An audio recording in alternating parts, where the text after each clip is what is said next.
नमस्कार and welcome to all of you in Global Lookout. दोस्तों, आप लोग को पता होगा कि इंडिया जो है वो इस बार होस्ट है G20 का, और G20 की अलग अलग लेवल की मीटिंग, चाहे वो फाइनेंस मिनिस्टर्स की मीटिंग हो गई या फिर आरबीआई के गवर्नर्स की मीटिंग हो गई या फिर फॉरेन मिनिस्टर की या फिर बाकी मिनिस्टर्स और डेलीगेशंस की जो मीटिंग हो गई, वो इंडिया अब तक कराते आया है।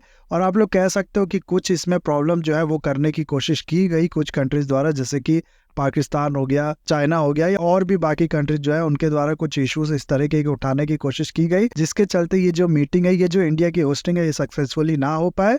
लेकिन उसके बाद भी बहुत हद तक आप लोग कह सकते हो कि ये जो पूरा समिट है, सारी ये जो मीटिंग है, इंडिया अब तक सक्सेसफुली कराता आया है। अब सितंबर में आप लोग को पता होगा कि जो लीडर लेवल की समिट है, लीडर लेवल की जो मीटिंग है, जिसमें प्राइम मिनिस्टर या फिर प्रेसिडेंट जो भी G20 के मेंबर हैं उन कंट्रीज के, या फिर बाकी भी आप लोग कह सकते हो कि जो इनवाइटेड है उन कंट्रीज के, इसमें आएंगे, वो होस्ट करने वाला है इंडिया। 9 और 10 सितंबर को ऐसा कहा जा रहा है इसको होस्ट किया जाएगा।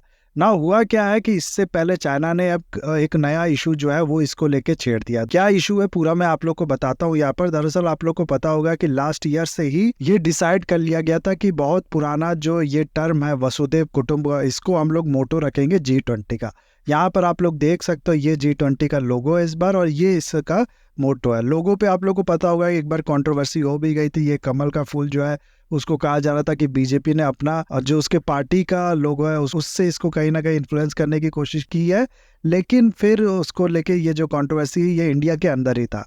अब क्या हुआ है कि यहाँ पर ये जो मोटो है ना, इसको अगर आप लोग देखो तो चाइना ने इस पे सवाल उठा दिया। चाइना ने कहा है कि इस टर्म को यहाँ पर क्यों रखा गया है, ये वसुधैव कुटुंबकम जो है इसको यहाँ पर क्यों लिखा गया है, ये एक संस्कृत वर्ड है और G20 की डॉक्यूमेंट्स में संस्कृत वर्ड का इस्तेमाल नहीं होना चाहिए, चाइना का ऐसा कहना है। और क्यों ये नहीं होना चाहिए, क्योंकि अगर आप लोग देखो तो यूनाइटेड नेशन की जो ऑफिशियल लैंग्वेज है उसमें हिंदी या फिर संस्कृत कहीं से भी नहीं आती। यूनाइटेड नेशन की यही ऑफिशियल लैंग्वेज है।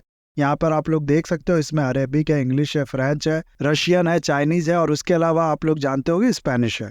तो क्योंकि इसमें संस्कृत नहीं है, इसीलिए चाइना का कहना है कि ये जो टर्म है इसका यहाँ पर मेंशन नहीं होना चाहिए, इस चीज को यहाँ पर नहीं लिखना चाहिए। सुदेव कुटुंबकम का मतलब आप लोग जानते होंगे, इसका मतलब है कि वर्ल्ड जो है ये पूरा एक परिवार है। इंडिया का जो महाउपनिषद है उसका ये एक टर्म है, संस्कृत वर्ड है, आप लोग जानते होंगे इसका। इसीलिए इसका यहाँ पर जो इंग्लिश ट्रांसलेशन है ना वो भी लिखा है। यहाँ पर आप लोग देख सकते हो नीचे लिखा है one world, one family and one future. आगे ये टर्म जो है और इसको जोड़ दिया गया है, लेकिन इसका जो मतलब है जैसा कि मैंने आप लोग को बताया ये है कि वर्ल्ड जो है वो पूरा एक परिवार है।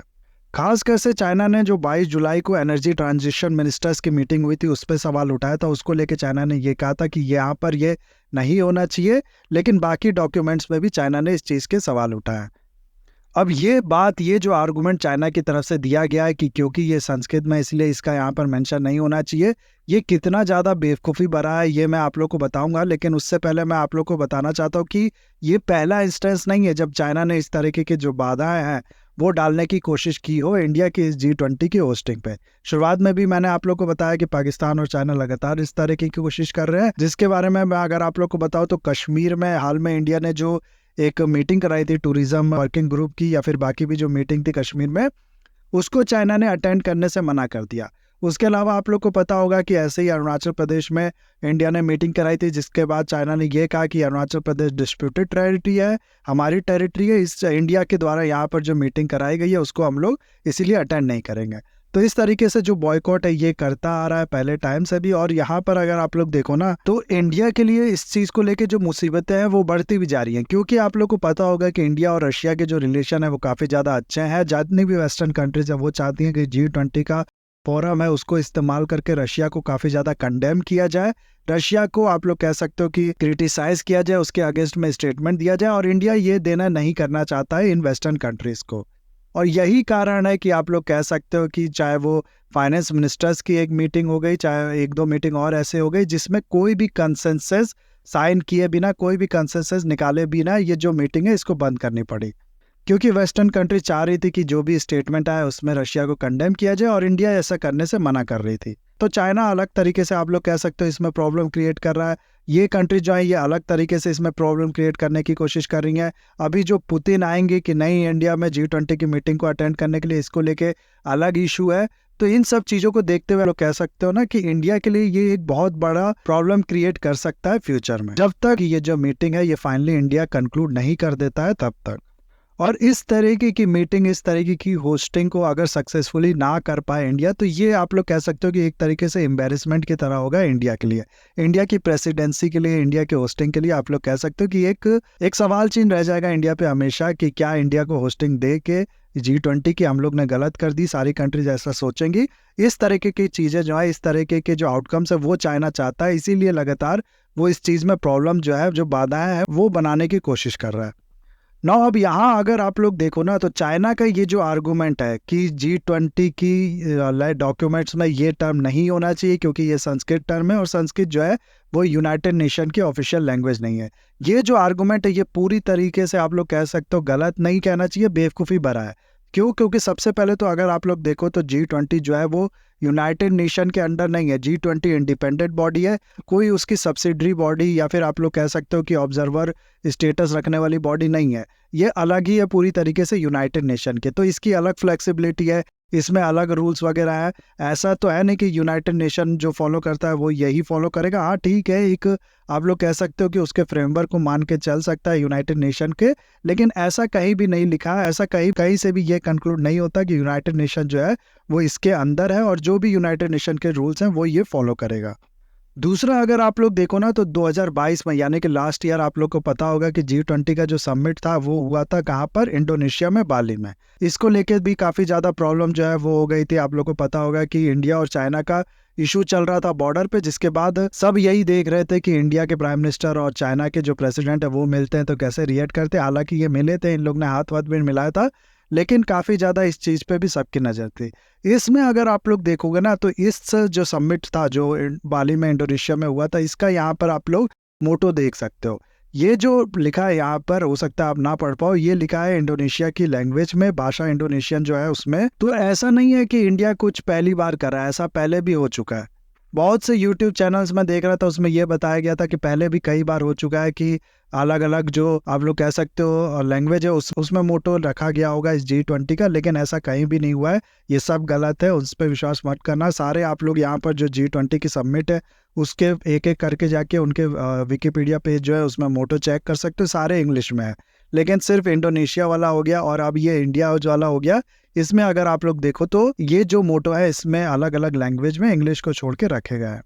लेकिन कुल मिला के बात यह है कि एक तो ये कोई उतना बड़ा इशू है नहीं, दूसरा अगर आप लोग देखो तो ऐसा कहीं रूल है नहीं कि G20 जो है वो यूनाइटेड नेशन के जो भी लैंग्वेज होगी, जो भी उसके फ्रेमवर्क होगी उसको मानेगा। ये अलग बॉडी है, इसकी अलग फ्लेक्सिबिलिटी है, अलग तरीके से ये काम कर सकता है। और इसीलिए अगर आप लोग देखो तो बाकी जो कंट्रीज हैं, चाइना को छोड़ के बाकी जो G20 कंट्रीज है, उनमें से कई कंट्रीज से इसमें इंडिया को सपोर्ट मिल रहा है। उसके अलावा अगर हम लोग बात करें तो यूनाइटेड नेशन की, तो मैं आप लोग को बता दूं कि हाल में ही इंडिया के जो फॉरेन मिनिस्टर है ना, S. जयशंकर जी, उनने ये बताया कि लगातार कोशिश की जा रही है हिंदी को भी आप लोग कह सकते हो ऑफिशियल लैंग्वेज जो है वो बनाने के लिए यूनाइटेड नेशन में। संस्कृत को यहाँ पर इसलिए नहीं प्रमोट किया जाएगा, आप लोग समझ सकते हो, क्योंकि संस्कृत के उतने स्पीकर आप लोग को इंडिया में भी नहीं मिलेंगे। संस्कृत एक तरीके से लॉस्ट लैंग्वेज नहीं कहना ठीक होगा, लेकिन फिर भी आप लोग कह सकते हो कि अननोन लैंग्वेज बन चुकी है बहुत से लोगों के लिए।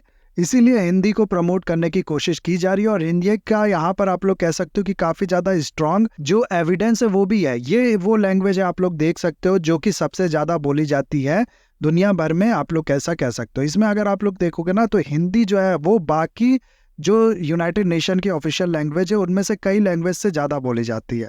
केवल 3 लैंग्वेज अगर आप लोग यहाँ पर छोड़ दो, ये चाइनीज़ हो गई, इंग्लिश हो गई, स्पेनिश होगी, तो इसके अलावा अगर आप लोग देखोगे ना, तो बाकी तीनों जो ऑफिशियल लैंग्वेज है यूनाइटेड नेशन की, उनसे ज़्यादा बोली जाती है हिंदी। और इसमें भी अगर आप लोग देखो तो इंडिया की बंगाली, तेलुगु या फिर और भी यहाँ पर लैंग्वेज देख सकते हो, जैसे कि मराठी हो गई, ये भी बहुत सी ऐसी लैंग्वेज है नेशन की जो ऑफिशियल लैंग्वेज है उनके कंपैरिजन में ज़्यादा बोली जाती है। इसीलिए हिंदी को आप लोग कह सकते हैं कि यूनाइटेड नेशन की जो ऑफिशियल लैंग्वेज है वो बनाना बनता है, और इसके लिए इंडिया की तरफ से लगातार कोशिश की भी जा रही है। इसी फ्यूचर में इस तरीके की भी डेवलपमेंट होगी जब हिंदी को रिकॉग्नाइज्ड किया जाएगा यूनाइटेड नेशन में भी as a official language. Now ये जो डेवलपमेंट है इसमें अगर आप लोग देखो तो कुछ चेंज इंडिया की तरफ से लाए गए हैं। जैसे कि इंडिया ने यह कहा है कि हम लोग ने डॉक्यूमेंट्स में नहीं मेंशन किया है वसुदेव कुटुंबकम। इंडिया भी आप लोग कह सकते हो कि थोड़ा बहुत जो बैकफुट है उस पर आ गया है, लेकिन जो लेटर हेड है, जो लोगो है, उसमें ये मेंशन है। लेकिन चाइना वी ऑल नो हर वो कोशिश करता है जिससे इंडिया के नाम खराब हो जाए, और इसीलिए इस तरीके के जो इशू है ये उठाए। ये भी आप लोग कह सकते हो कि ये जो डेस्परेशन है चाइना की वो शो करता है। इसके अलावा भी अगर आप लोग देखोगे ना, तो आप लोग को मैं बता दूं कि अभी कुछ घंटों पहले ही इस तरीके के जो आर्टिकल है वो ग्लोबल टाइम्स में, जो कि चाइना का एक तरीके से आप लोग कह सकते हो माउथ पीस ही है, उसमें इस तरीके के आर्टिकल छपे हैं कि इंडिया की वजह से, इंडिया ने अपने आप को दिखा के कि हम लोग जो पावर इक्वेशन है वो बैलेंस कर सकते हैं इंडो पैसिफिक में, ऐसा अपने आप को प्रोजेक्ट करके जो पूरा इंडो पैसिफिक का एरिया है इसमें काफ़ी ज़्यादा ट्रबल जो है वो क्रिएट कर दिया है।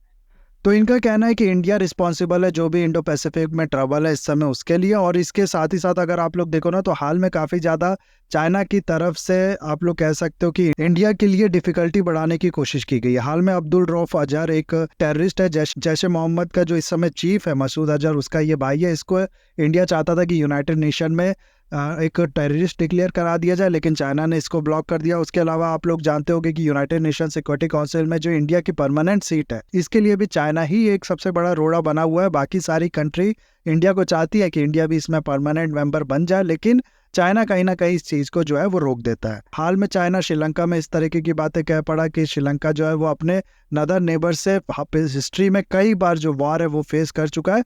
तो इस तरीके के बहुत से डेस्परेट स्टेप जो है वो चाइना की तरफ से लिए गए हैं इंडिया की जो इमेज है उसको बहुत ज़्यादा खराब करने के लिए। और ये चीज़ दिखाती है कि चाइना में इस समय इंडिया को लेके जो डर है वो कितना ज़्यादा है। तो ये था पूरा video guys. I hope video आपको अच्छा लगा होगा। इसे लाइक, कमेंट, शेयर, सब्सक्राइब जरूर कीजिएगा। That's all, have a nice day, take care.